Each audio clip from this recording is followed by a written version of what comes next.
If you need to remember that, Monday 1 day, Tuesday 2 day, Wednesday what day? Thursday the 3rd day. What? This cold open is for an audience of one. Sam Nestler, for you. Hi, I'm Owen Newkirk. Hey, I'm Luds. And this is the DLS Stars Podcast. Let's go.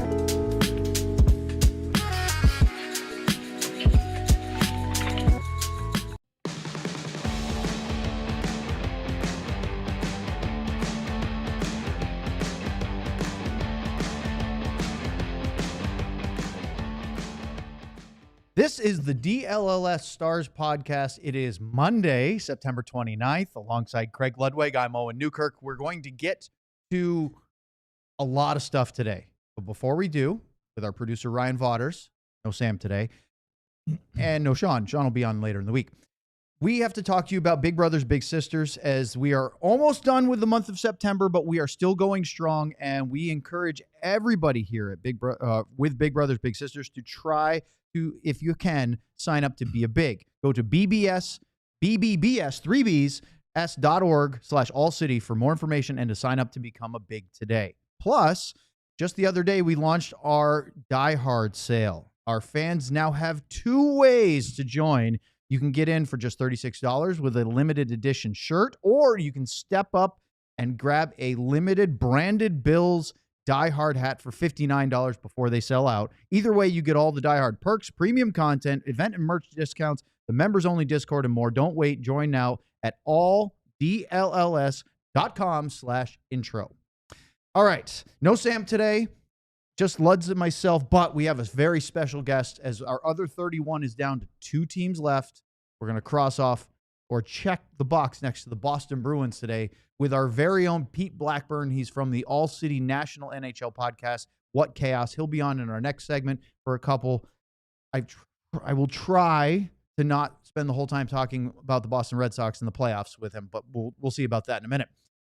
All right, Ryan, Luds, let's get into this. The Stars made major transactions yesterday as they cut down their roster almost by half. They have, and then more just happened. Here's the moves that happened on Sunday. This was after the preseason game in Colorado, which definitely was a preseason game. It did happen.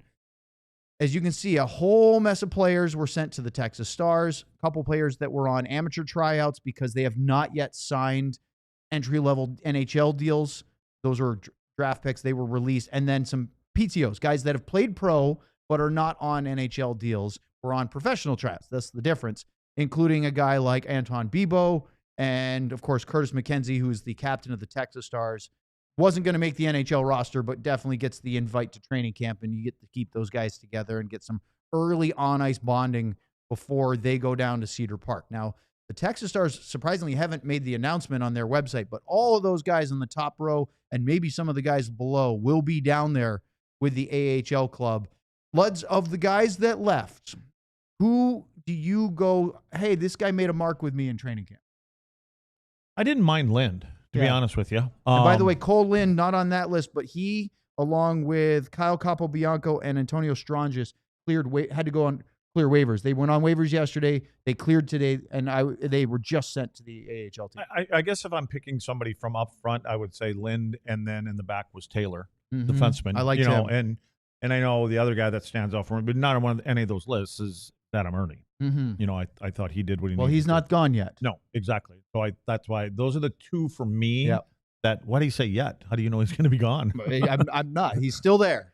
Yeah. And I'm kind of going off more of the last game for Lind. I just thought he was noticeable, and he did some good things. You can see where his upside is. I don't know. He cleared waivers, right? Yes. That surprised me a little bit. I mean, how old is he? He is in his late 20s now. Maybe that's what. I'll give you the exact number, but I mean, he's one of those guys that is a very successful AHL player And, he's played 31 NHL games. He is, it was a little high. He's 26. He'll be 27 next month in October. So it's close. I guess I was hoping more from R2D2. Well, he hasn't. Here's the interesting thing. There was a snafu yesterday, and I don't know if anybody got in trouble for it, but the original announcement the Stars made, including a graphic we showed, had R2 Huru listed as one of the players being sent to the Texas Stars. And then they had to correct themselves and say he has definitely not been released. He's still on the roster. So that's good news. That's good news for him. It probably gave him a heart attack if he happened to see anything on social media saying he'd been released when he hadn't. Yeah. So that's literally our main storyline of here, because we could talk about all the guys that got sent down or released, and some of them made some notice, some didn't. But it's really 3 players: Adam Ernie, R2 Huru, and Justin Ritzkovian, trying to at least temporarily fill Jamie Benn's roster spot.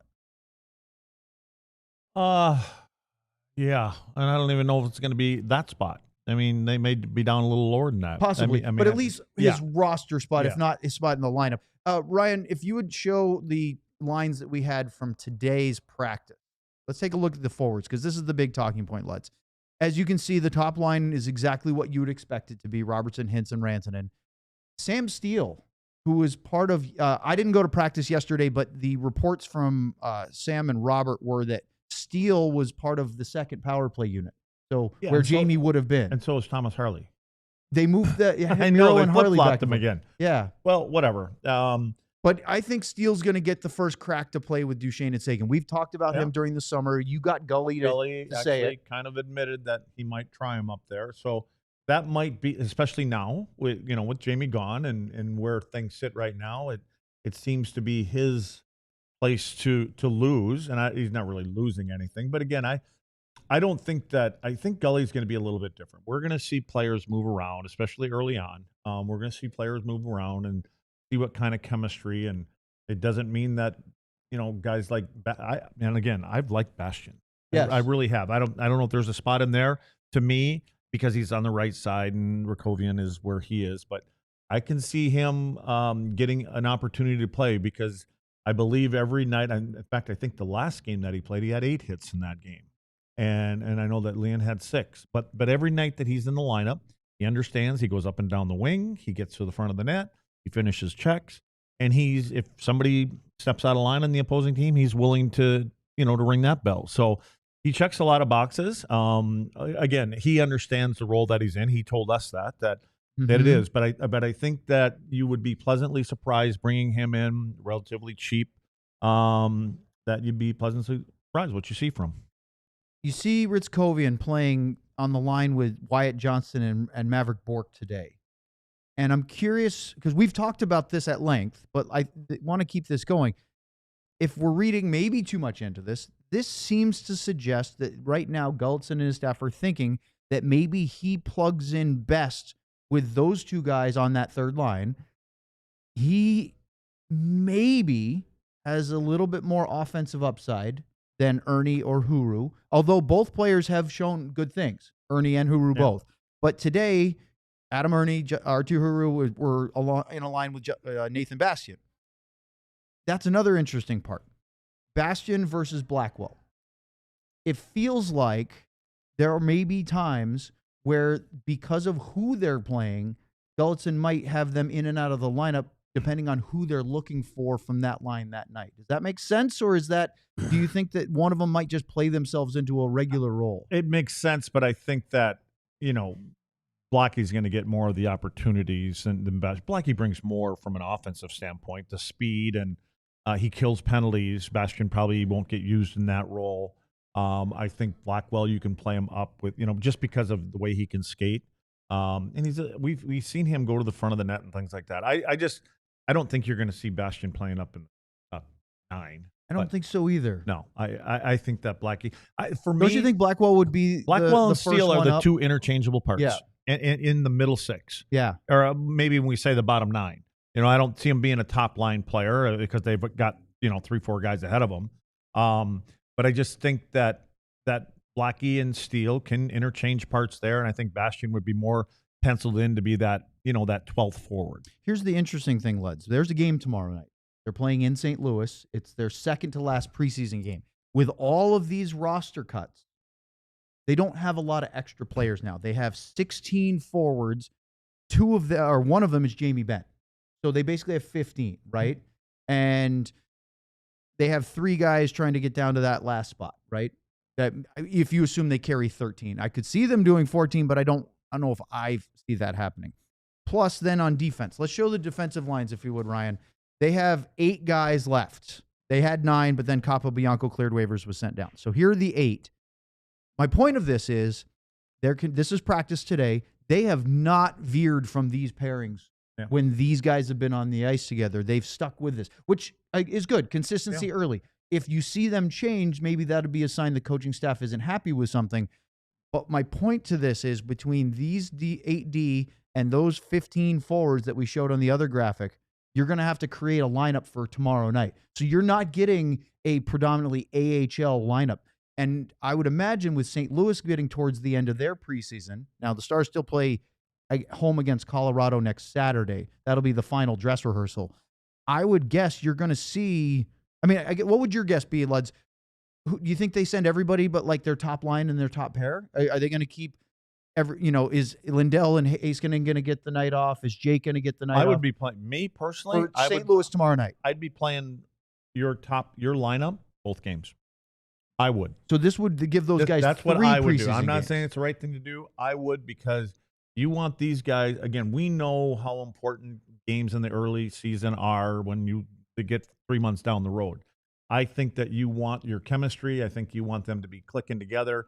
They can do all they want in practices. Nothing's like playing in a game. Yes. And I think you want to get out of the box on the right foot. Especially with how tough the division is and the conference. Those are conversations I think that the coaching staff can have with certain players. Listen, because I don't think there's any of them that would say, no, I don't want to play, that game or that game. We only got 2 games left. You think that guys would rather play the home game than go to St. Louis? There's not many options here. I don't. For me, I don't care. I want them. And again, I know we're not going to say, listen, if you don't want to play it, we get it. I'm talking about veteran guys. Yep. But I want like our power play. I want our 5-on-5. I want our penalty kill. You want to start working on it. I want things like against a real opponent, which we're going to see that more and more. I want them to be ready to go on game 1. Would you be surprised if all 3 of Justin Ritzkovian, Adam Ernie, and Arttu Huru aren't in the lineup tomorrow night when we play St. Louis? I won't be surprised. I could see a couple of those guys getting one of the 2 games. Again, I think your last game, you have to have everybody in it. Now, again, if it's on the road, then I don't, if it's at home, it makes a difference. The home game on Saturday, you're expecting as close to your opening night roster as possible. I would. Yeah. I would. But if some of these guys are that close, then that tells you something. If there's one of these guys in here that plays the last 2 games, I think it says something. I would, thinking about that, like for me, if you're not, who are you going to take out of the lineup? I was just going to get to that. So there's 2 choices here. One would be you could say, hey, we're going to keep Robertson, Hintz, and Rantanen out for this game. Mm-hmm. We'll play them on Saturday, and we'll play the next 4 groups. So that way Ernie, Huru, Bastian get to play. Or you pretty much know, Luds, Oscar Beck, Radek Foxa, Colin Blackwells, that's your 4th line to start, probably. Yeah. You could tell them, hey, you guys aren't playing this one. We're going to play this one just to get another look at those guys, and everybody else gets to play. That would be my one thought from the forward group. Yeah. I think, like I said, I don't know. I'd like to see, I would hope my guys would want to play. But I understand that you got to give a couple looks to a couple of these guys. If you have any questions still about who you like. And the Bastian guy can come out for one of them. Yes. Right? And then Blackie can come out for one of them. Same. Or even Radek. Right. That's it. That's it for me. So that's why I wondered. I don't know. Maybe you're saying you wouldn't play the top line. Well, we're going to talk. And there's going to be people out there, which I understand, like, why are we playing these guys in a preseason game taking that?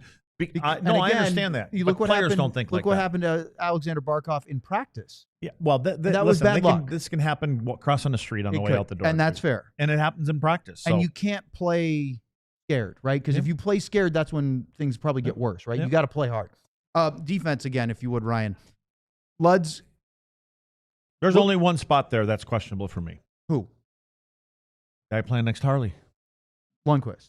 I think he's been good in. Did he play 3 games?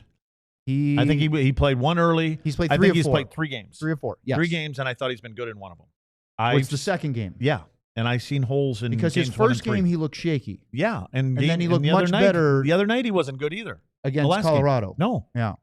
Not as good as what you expect that he has to be to play against Colorado in a real game. And I thought Kolyachonok But I think they're going to give him a chance to play himself out of the lineup. You think he's the top 4 right now? I don't even know if he's top 4. I mean, but I'm just saying he's in the 6. Would you say that the Stars when it comes to minutes, let's put it this way. Yeah. The other night he played most minutes of everybody. Yeah, they were on the PK a lot too. He was at 25 minutes. Yep. And he didn't play well in the PK. I don't think he's going to be a PK guy. Well, so I don't think they're so giving either. him an opportunity. Yeah. But is there a defined top 3 in Dallas and then a defined bottom 3? Well, I would say more than a Heiskanen, top 4. Lindell and Harley. That's right. There's your 3. But rather than saying, "Hey, your top 4, your bottom pair," is it really as far as minutes those 3 and then whoever's the other 3? Yeah, then it's anybody else. Yeah, right. And I think Bischel's probably going to ultimately be 4. I mean, I that's what I think. Yep. I think he's going to get his feet wet. He's going to be able to kill some penalties and again make up some minutes there.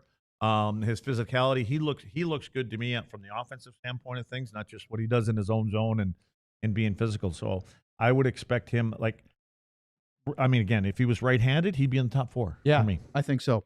One last thing, because we do have to get going and get to Pete here in a second.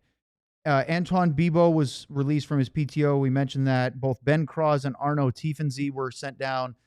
The big question, Remy Poirier stays. Part of that is we know he's going to be one of the Texas Stars goalies. It also allows maybe they don't send Jake to St. Louis. Maybe Poirier goes and backs up Casey DeSmith. Maybe Casey doesn't have to back up on. We'll see on that.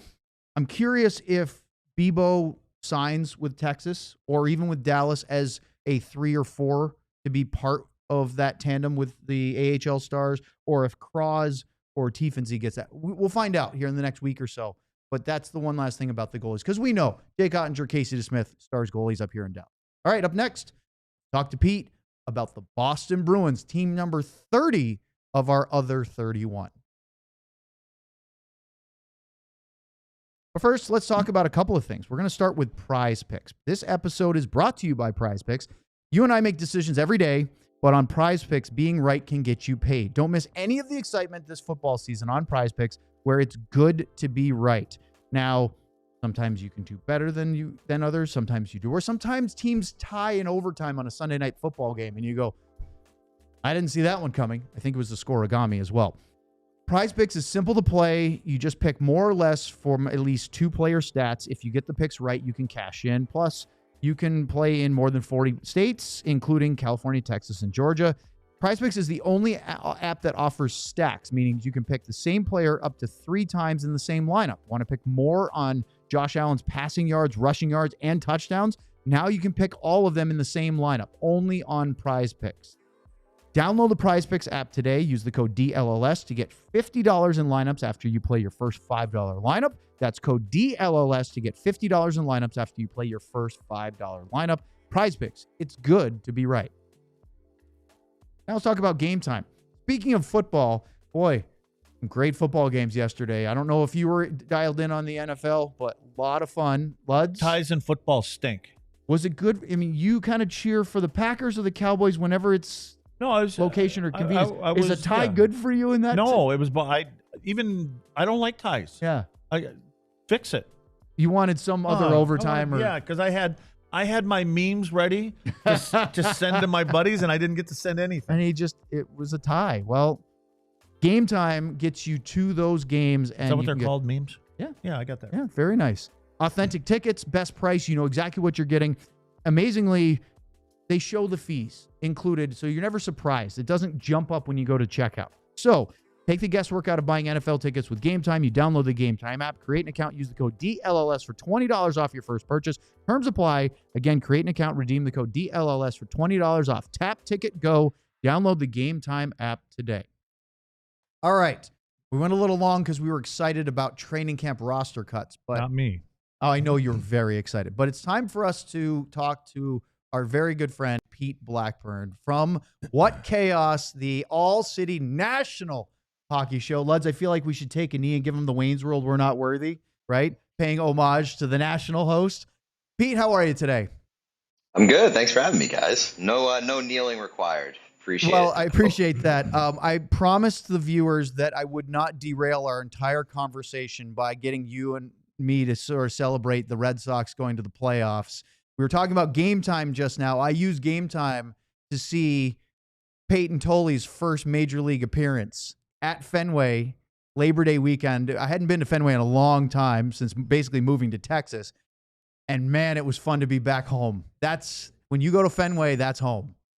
And that was an electric one to be at because Tully was Yeah. great, and then the bullpen let him down. But that's neither here nor there. That's right. I'm just excited to really hate the Yankees again. Like, obviously that never went away, but it feels really, really good to wake up this morning and know that I'm going to be like a bad person later this week because the Red Sox are playing the Yankees. Yeah, it's been a while, hasn't it? But I said I wouldn't derail it. So let's talk about the Boston Bruins, because I know that you are acutely dialed in up in Boston about this team. And Luds and I have had a lot of fun. Our old producer, John, who you know, huge Bruins fan, Luds loved to give him a hard time, especially with how things went last year. Because if we go all the way back to this time last year, it was Jeremy Swayman's very public contract negotiations, and then the polar opposite of the exact same financial terms for Jake Ottinger in Dallas. And it felt like, I know there were other things like Bergeron retiring and some other things, injuries. Hampus Lindholm was a big one. But it felt like the Swayman contract set last season for the Bruins off on a really bad note, and they never recovered from it. Yeah, I think there was definitely an element of instability throughout the course of last season that they really never got back to solid ground. I mean, like the contract negotiations with Swayman and how ugly and public that became, I think that carried into the beginning of the regular season. Then you had the Montgomery situation and that falling apart. Like, it just seemed like that team was really playing from behind the entire season. But I will say, like, when people ask me what my thoughts on Swayman are, if like I'm worried about that contract, the answer right now is no, because of all that instability and knowing that there's probably going to be on more solid ground this year. Like, hopefully he doesn't lose the two best defensemen in front of him, and Charlie McAvoy and Hampus Lindholm, like happened last year. But also, like, there was a 2-month stretch during last season, I think between like December and February, where Jeremy Swayman was one of the best goaltenders in the NHL. And that was the small portion of the Bruins season where there was a little bit of stability, or at least, relative to the remainder of the schedule. So, that gives me hope that this can be a reset year and he can get back to being the guy that they thought they were paying. Pete, I'm a big distractions guy. Big I distractions. despise them. And do you put some of the beginning of that season? And man, I can say this because Cam's not sitting in this room right now, thank God. But do you put a little of that at the feet of Cam Neely and Don Sweeney? Definitely.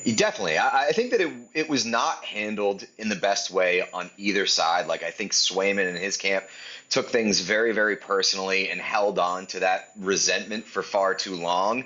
But I also think that Cam Neely and Don Sweeney really let their frustrations in the negotiations get the better of them. And I think they took it to a public podium, which I really didn't like, especially with the storm that kind of kicked up to start off last season. I think that it could have been handled a lot better and a lot more in a man-to-man way behind closed doors than what played out.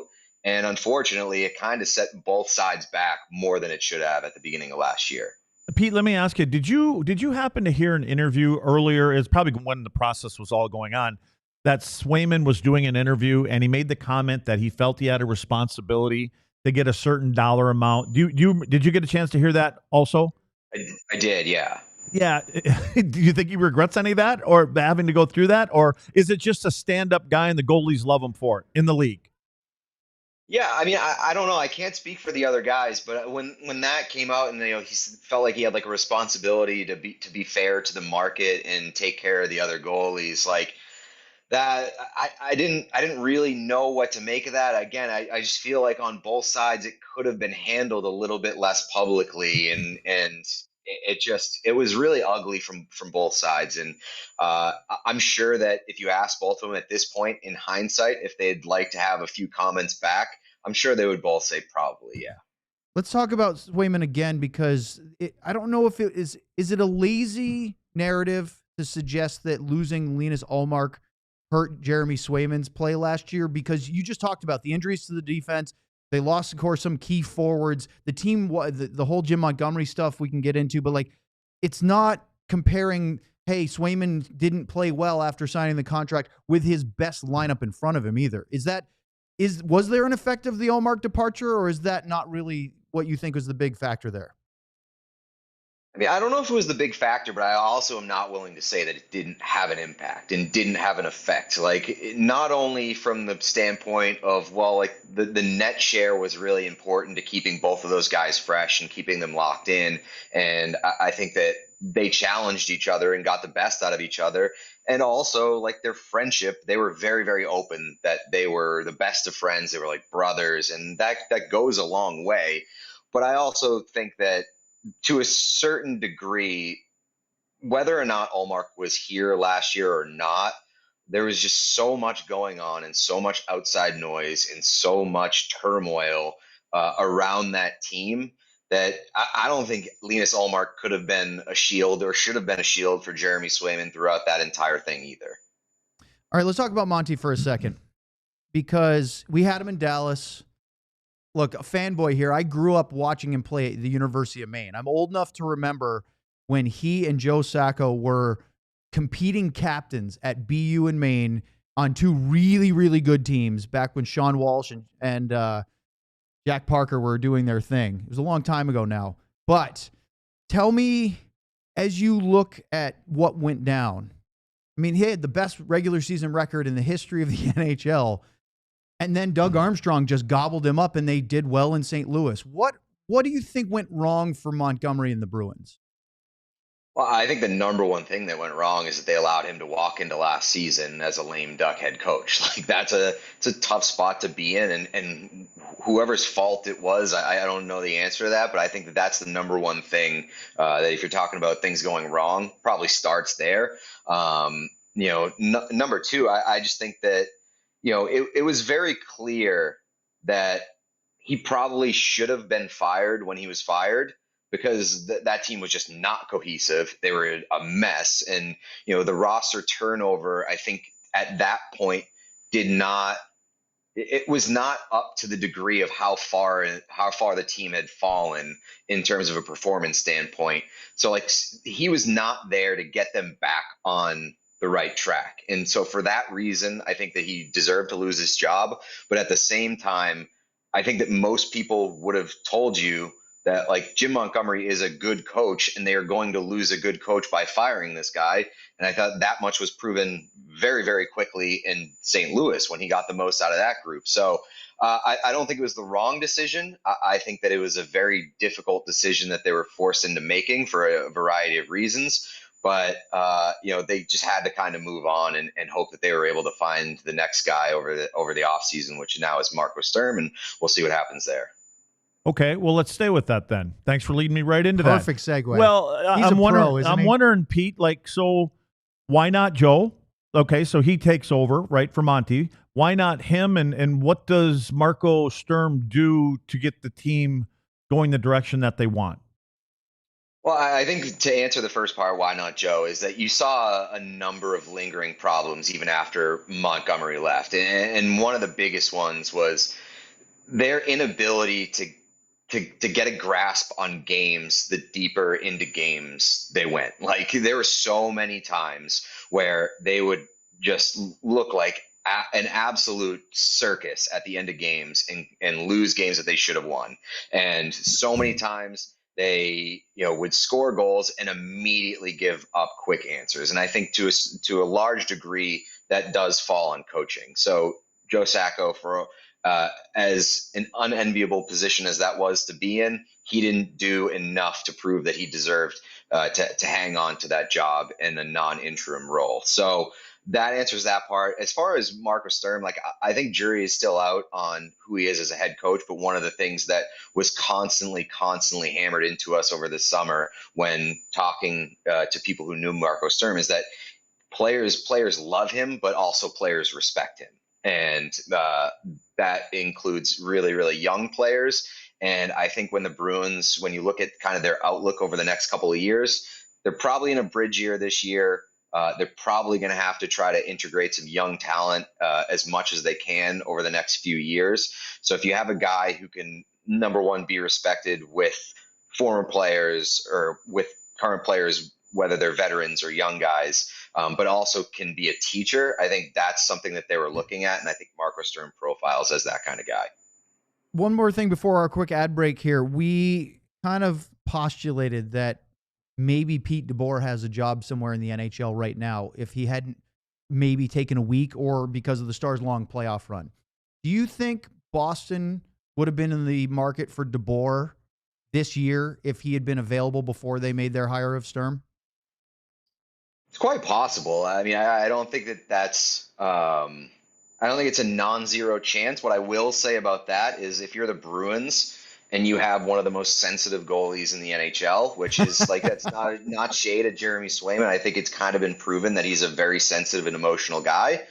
I don't know if you want to hire the coach that just threw his all-star goaltender under the bus and basically cost himself that job by doing so. I don't know if that's the guy you want to target to bring in and be your head coach. And it's not the first time that he's been associated with some controversy with the goalie either. That's a very good point. All right, more with Pete in just a moment here as we talk about the Bruins and the Stars here on the DLS Stars podcast.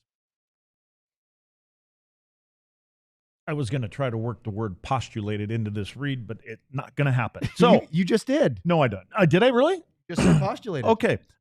Becoming a big. Mentorship reshapes futures, strengthens communities, and drives economic progress. Together, we can change the odds and build a better tomorrow. Bigs and littles hang out a few hours every month doing normal, everyday activities like seeing a movie, doing homework, playing games, going out to eat, or just plain old hanging out. Each big and little match is supported by a dedicated match support specialist who is always there to provide resources and support. Enter your zip code on the site to find your local Big Brothers Big Sisters agency in your area, and then complete the online query form. That easy. Upon completion, a Big Brothers Big Sister staff member will contact you. Go to bbbs.org/allcity for more information to sign up to become a Big today. All right, let's talk about the Supporters Club. If you are a real sicko for our show, and we appreciate those true sickos that are locked into the DLS Stars podcast live every single day, or even most days, even if you have scheduling conflicts sometimes, it's okay. But if you are in that group, you can sign up to the Supporters Club on YouTube, and it will give you special badging. Give an example. If you're in the live chat right now, T.O. has it. Ardell is there. Harry is there. I know there's some others out there that maybe haven't gotten into the chat yet today, but you get the special SC Supporters Club badge next to your name when you post something in the chat. And yes, T.O. just put out the bing bong emoji. There are 8 current emojis that are only available if you're a member of the Supporters Club. There's even a second tier beyond that, which also gets you access to premium content, which you can watch on YouTube. Ryan actually did a nice explainer the other night because we recorded it. Ryan saying, no, I did not. He was fine. But anyway, you can check all that out. And if you want to sign up, the link is in the chat right now. So check out alldls.com, of course. For Supporters Club, it's right here in YouTube. All right, let's bring Pete back on because, Pete, it would be a criminal move by us to not bring up the Rat King himself, our very good friend Brad Marchand, or Marchand, depending on what side of that debate you get on. It was so weird. I'm curious from a Bruins fan perspective what your playoff experience was like, because from a human being standpoint, Luds and I can speak for Luds because he was talking about a lot. We loved watching what he was doing in the playoffs because he was fantastic for Florida.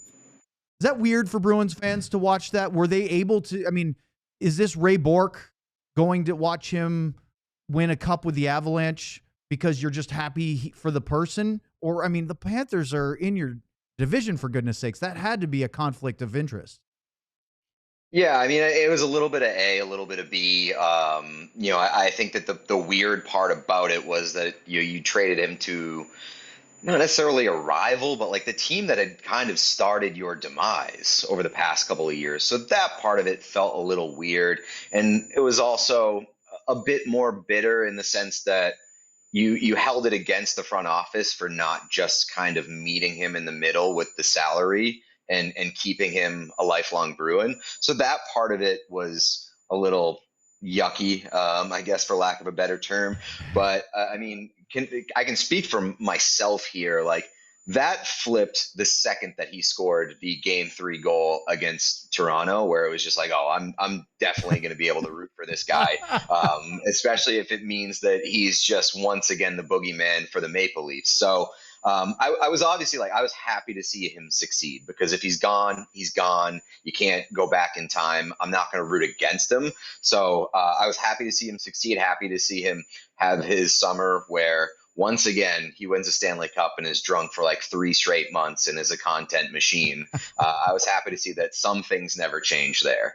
So 2 follow-ups on that. One is, are you just at least happy he didn't end up signing with the Maple Leafs this offseason, as that rumor was swirling around? And 2, is what's the domino effect of him not being there? Because I look back and I go, Boston, you made a mistake. He should be there. And I don't care if he's in his late 30s. He's still a heck of a player. He's not the same regular season guy for 82 games, but boy, when you get in the playoffs, you want him on your team. Luds was trying to figure out how Dallas could fit him into our minuscule salary cap. There's no way, but he was like, no, if you do this and this, maybe we could do this, and he takes a less deal. And well, they signed him for 6 years in Florida, right? They Yeah. could sign him for 9 or 10 here then. They got to fit him in. But those 2 things, at least he's not with the Leafs, and what does it do to the Bruins now that he's not there anymore? Yeah, I mean, it's a situation where it's like, if you want to like compare it to like a romantic breakup or whatever, like, you never want to see the person that you break up with like do so much better than you right away. And so that part, it stings a little bit, but also there's an element of, like, Brad Marchand doesn't really change what the Bruins are right now by still being in Boston. It would just kind of be like, you're both kind of miserable, and you're just staying in this relationship because it's all you've ever known. You don't want to get so, the divorce while the kids are still in the house? Yeah, and so like I'm happy to see that he's kind of rediscovered like this really like this youthful exuberance and joy when it comes to playing the game, and you're getting playoff Brad Marchand. That part's really, really cool. As far as like where it leaves the Bruins, I think it was notable last year, even when he was here, that there is just not enough leadership on this team. And with him being gone, obviously there's even more of that lack. But like it just showed they haven't named a captain, and I don't think that there is a truly captain to be named at this point in time. I think McAvoy and Pasternak are probably going to joust a little bit for the right to wear that next year. But hey, maybe they're keeping it open for somebody that they sign in free agency and make that part of the pitch that they make to that guy is, hey, we can give you the C. But I just think it was a big, prevalent problem last year that this team did not have enough leadership from the coaching level to the player level. And they really, really missed a guy who could step in front of things unraveling and get it back on track. And Marchand, for as much as I love him, he wasn't able to do that with that group last year. It's funny, like Marchand in one of his post cup party and interviews, a lot of posts. And Gary Bettman gets out there a lot and talks about the tax has nothing to do with where people play. Well, I don't know if you heard it, but Brad Marchand, when he was talking about his deal, see, Pete knows. he made a point somehow. I don't know, Pete, if you think that Multiple was on purpose or not, but Well, he made a point of going out of the way to bring it up, didn't he? Times. What's that? He said explicitly multiple times that the no state income tax does in fact play a role. Like it may not be the most important thing, but it is an important thing, and it does factor into some guys' decisions. I think I'll paraphrase. I think he said, like, if you've got 2 deals on the table and they look similar, most guys are going to lean towards the one with no state income tax, and pretending like it is not a factor at all is ridiculous. And so that's kind of where I stand on it, where it is not necessarily like skewing like the competitive balance of the NHL, but it does play a role. See, now, Ryan, pay attention to what I say here. Brad Marchand is not just a shift disturber on the ice. I'm glad you enunciated He's that. a shift disturber off the ice, too. Yes. Hey, Pete. So did his 2000? When did they win the cup the first time? 2011. Did that celebration live up to Marchand's celebration in Florida, or did he? I mean, he was a Did teenager he take it? back Did then. he go a with notch Sagi. above it? Here, I don't know. I think he'd let it all hang out here. Yeah, so I think I'm honestly more impressed with what he did this summer as like a guy who has shown so much growth and maturity over the years. Like if you had said after that 2011 run and what he did in the Cup celebration that, hey, this guy is one day going to be the captain of your Boston Bruins, you're like, oh God, this team is screwed. And so he shows all that maturity and that personal growth just to go revert back in time and become that kid again in his 30s. And like I think that it's pretty special to see because it does kind of prove that like there's just it's like a boyhood dream, and when you win the cup it brings you back to your immature days, your boyhood, and it just releases kind of like the inner child in you while you're celebrating that. And to see him just kind of embrace it and not be ashamed of it, I thought it was very cool. I was talking with Tyler Seguin a while ago. This was years ago now because he's brought this up a couple of times. He told me one story about that Stanley Cup celebration in 2011 that I cannot repeat on air, but it had to do with him and Marchand, of course, and some of Massachusetts' finest stadies. But we'll save that for another day. But what he really did, it's always stuck with me, is he said, you know, back then he was a rookie. He thought, hey, you know, they went to the Cup final again a couple years later. They thought, this is what you do in Boston. You go to Stanley Cup finals, you win cups, piece of cake. Well, it's been Tyler's entire career since, and they haven't won one. He hasn't won one again. So selfishly, I want to see the Stars do it because I want to see what the fully appreciating aging veteran Tyler Seguin would do with the Stanley Cup, just like Marchand just did with Florida. I think that would be really cool.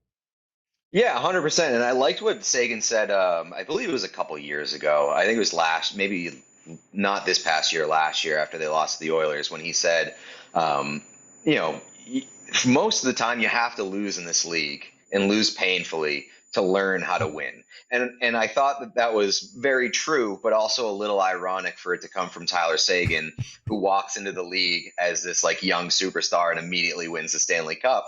But it kind of just goes to show that he was, you know, kind of an immature idiot at the beginning of his career, and he's developed into a much more like mature and like veteran leader for that Dallas team. And so that's cool to see. And I think that he was right on the nose with saying like, you very, very rarely see a team walk into the playoffs and be ready to win right away. You got to learn how to lose, and you got to kind of be molded by that heartbreak. All right, let's do a couple of Stars questions. Good. I don't know why I'm asking. You know we can do that. Let's talk about this. This is Stars I don't have any podcast. saying anything anyway. Yeah, so go you ahead. do.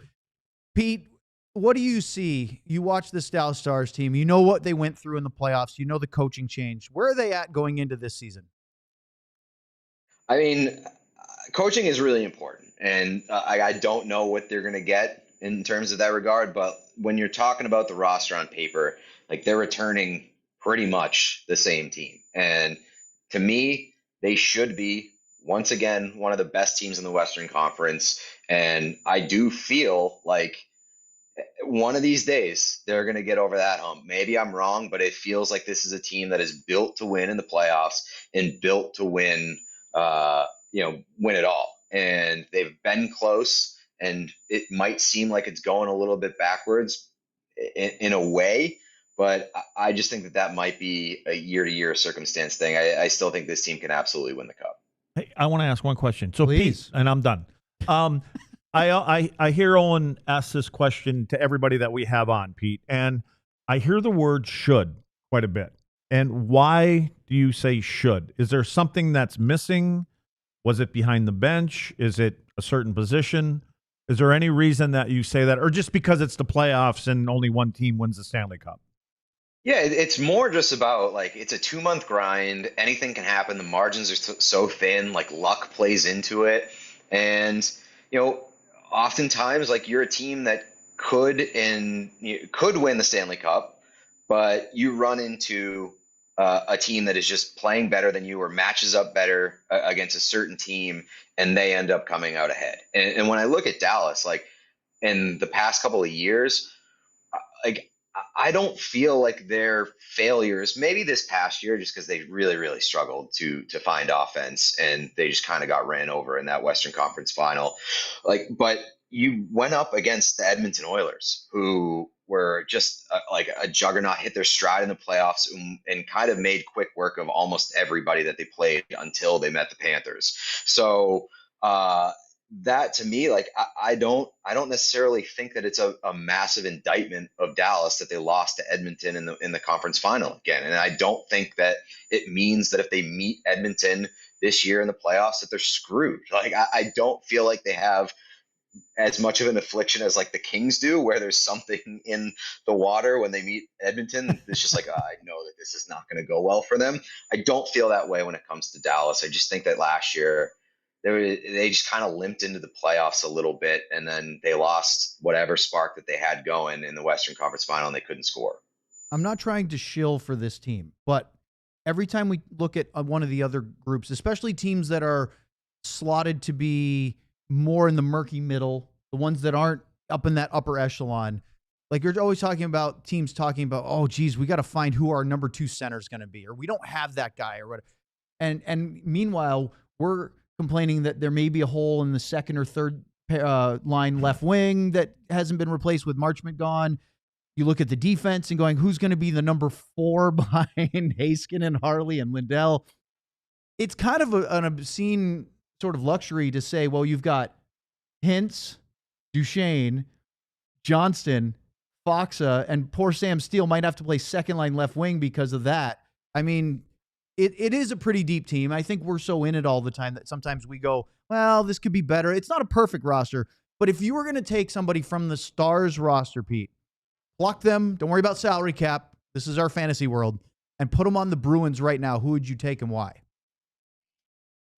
Well, no, put them on the Pete, put them on the Bruins in 3 years from now, because I don't know if one player is going to help them right now. Fair enough.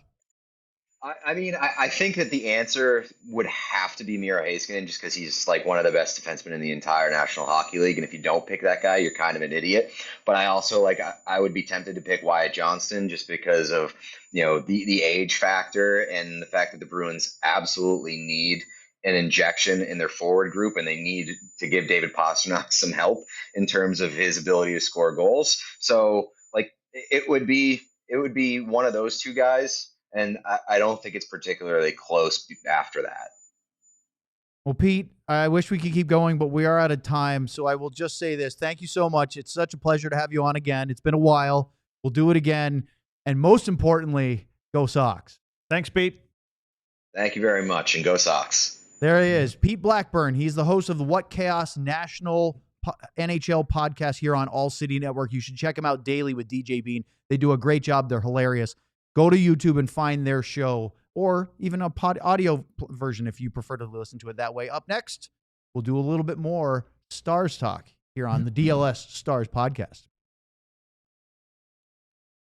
How about a DLLS sale? I love it. The Die Hard sale. It's a Die Hard sale. Our latest Die Hard sale is in full swing, and fans now have 2 ways to join. You can get in for just $36 with a limited edition shirt, or you can step up and grab a limited branded Bills Die Hard hat for $59 before they sell out. Maybe you've had your eyes on one of our great t-shirts like the Finnish Mafia, the Otter shirt, maybe the 16-bit Wyatt Johnston shirt, or maybe that's the Mikko Moose shirt. I have a kind of a knockoff. You can pick whichever one you want as your free t-shirt when you sign up to be a Die Hard. Go to Bigger and get your hands on the branded Bills Die Hard hat. Limited quantities, available on the hats. They're gone. Either way, you get a Die Hard perk, right? Here they are. Premium content, including excellent written articles about the Stars, Cowboys, Mavericks, and Rangers, event and merch discounts, the members-only Discord, and more. Join now and become a Die Hard at alldls.com/intro. Perfect. And notice just nice and slow for y'all. Notice I didn't ask you to explain anything about the members-only Discord. I don't even know what that means. It existed. That's right. It's the Lud's damn Discord channel. So become a diehard. Lud just told you about the sale. You can get a the See, it's hard. It's hard. I was trying to think of like barely purchased or limited edition Brandon Bills hat. Then use your merch discount to win more merch with our Ball Knower bonus. So I'm going to the website, alldls.com, click on merch. Then there's a little tab that says Ball Knower bonus. This week, we've got college football games that you can go on, like Illinois and Purdue. Actually, how about Denver, Cincinnati? You have 4 hours and change before the game tonight. Will Denver sack the Cincinnati quarterback? Spend $25 or more in merch. Choose that promo. If you get it right, you will win a All-City merchandise gift card for the amount that you spent. Or maybe you go Dallas, New York. Maybe Philadelphia, Denver, NFL. Lots of options. That's the Ball Knower bonus. All right. You know what we forgot to do, Luds? Damn it. I wanted to, with Pete, we ran out of time. Unlock the door for Sam to come in? I wanted to talk to him about Bruins uniforms because the other day you had little pictures. I had little pictures, so let's show them anyway.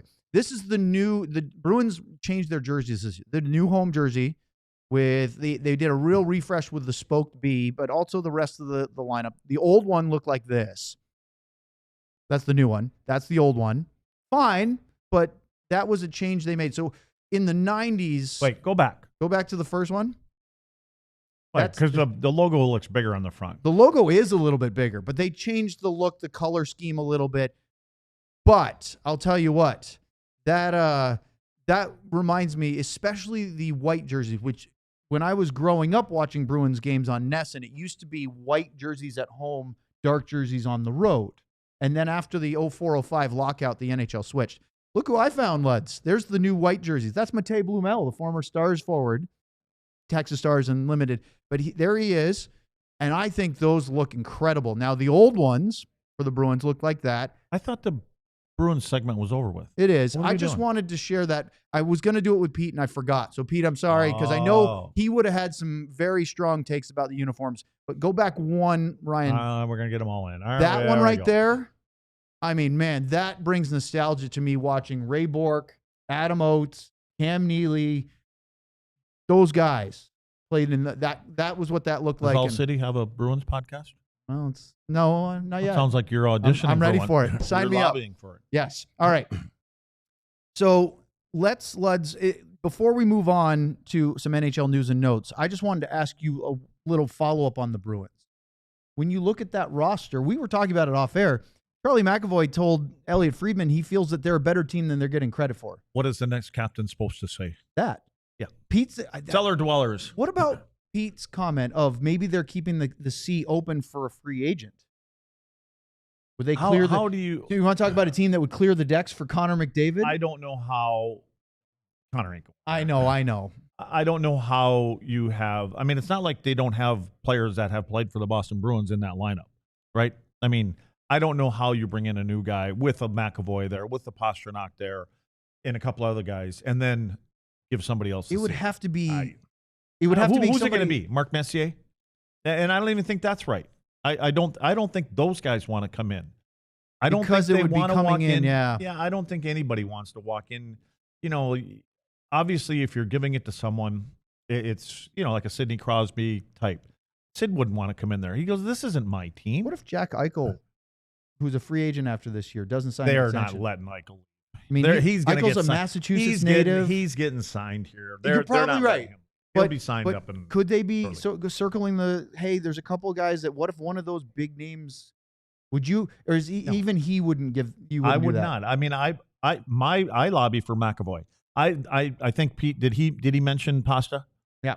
I don't think he's the right guy. I think Charlie McAvoy, when healthy and at 100%, he plays the right way in the game. He's not just a high-end player. It appears to me that he can get involved in games. He does what he does offensively. He's an emotional guy. You can see him during games talking to players and teammates and things like that. Pasta, I think, for those kind of players, I think the extra weight of that, and I can go back to the Mike Modano days, the extra weight of wearing that particular letter kind of takes away from what they do. They're just kind of free spirits. They want to play. They want to score goals. Yeah. They want to be what they are. Pasta doesn't want to have to go in and start yelling at players. I think Charlie McAvoy is probably the right decision, but No idea where they're going. He's a little bit more accomplished. He's been around a little longer, but I see Jason Robertson being a similar mold to Pasta in the sense that both goal scorers that you want to just leave to their devices, let them do their thing, not have to. I know Robo's the player kind of rep, quiet, too, but he right? is the player rep, so Yeah. he is involved in some off-ice things. But I don't know if he wants to be the one that throws a guy against the locker and says, "Hey, straighten up." Well, and you hear stories about Bergeron, and when he was wearing the C. Very, very similar. I can go back to Bob Gainey and Larry Robinson, guys like that had the letter on.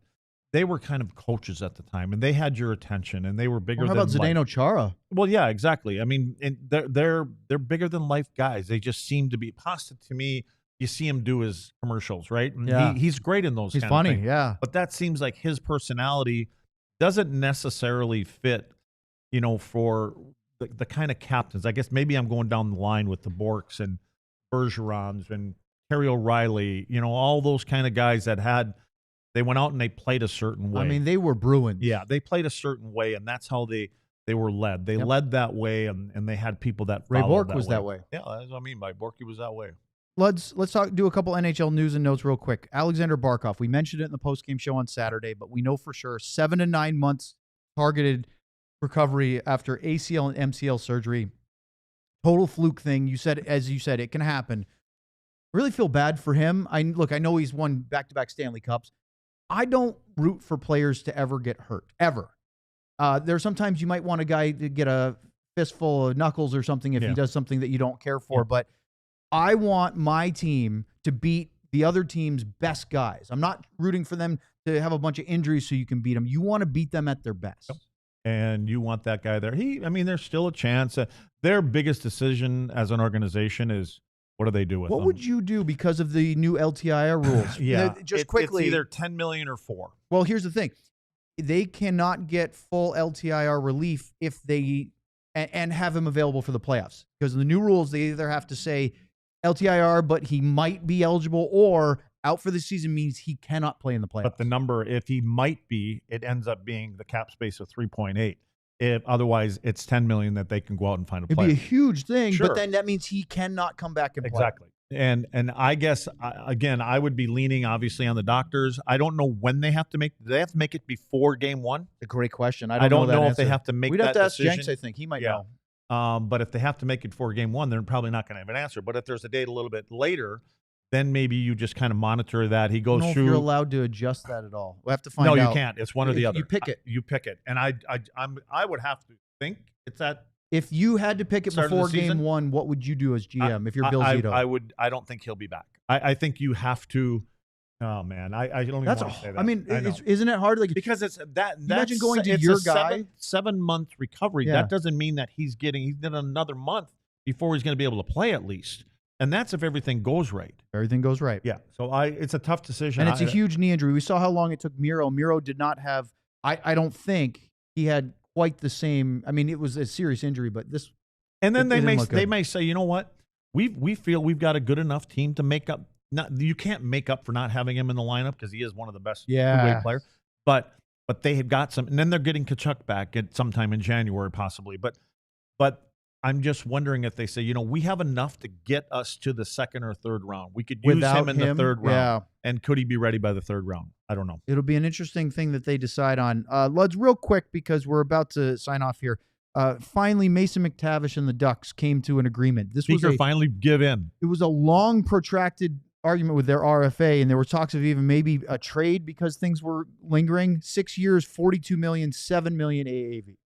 I just wonder if they were really talking trade, thinking about a trade, or like the Jason Robertson stuff. Exactly. Not really a trade, but it was out there. Well, and of course, deadlines. The season's coming up. Well, and I think they understand what that player brings to that lineup, and I think the expectations for that team obviously are a little bit higher now. So I think they wanted to get it done. I think he wanted to get it done probably.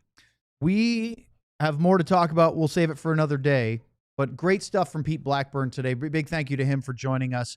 We will be back tomorrow night because we have a pregame show at 6:30 Central Time. Stars are playing in St. Louis against the Blues. I don't know what the Blues. I'll have to look at their roster later today. I have a feeling we're going to see closer to an NHL game. We're going to see more of a game. And that's going to be, I hope so, because Saturday it did not hold our attention like some. So no. I think that was safe to say, because we had a little bit of Nothing against the players that were in the lineups, but we had a goofy post-game show because we were all like, I don't know if that run really did much. Should be a fun one tomorrow night. 6:30 pregame show. Sam should be here. Luds and I will be here. And, of course, Ryan, our producer, will be here. Big thank you. Make sure to like and subscribe here on the pod. We'll be back tomorrow night, pre- and post-game show for Stars and Blues, which is preseason game 5 of 6, right here on DLLS. what? We all silly like the mayor.